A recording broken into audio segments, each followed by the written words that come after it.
Եթե դուք հաճախ եք ասում փող չունեմ, ուրեմն շարունակեք լսել։ Ձեզ թվում է, թե այդ բառերով պարզապես նկարագրում եք ձեր ներկա իրականությունը, բայց իրականում հենց այդ բառերով ամեն օր ծրագրավորում եք ձեր ուղեղին, որպեսզի այն ձեզ հավերժ աղքատ պահի։ Ջոն Կեհոն իր ենթագիտակցությունը կարող է ամեն ինչ գրքում բացատրում է մի դաժան կանոն։ Այն բառերը, որոնք մենք կրկնում ենք պարբերաբար, դառնում են մեր ենթագիտակցության հրամանները։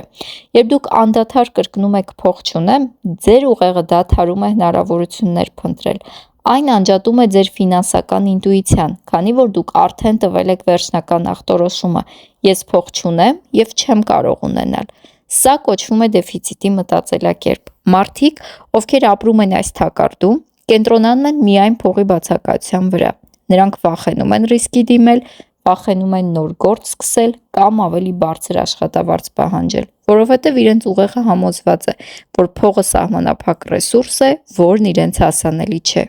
Հարստությունը սկսվում է ոչ թե քարտիդ վրայի թվերից,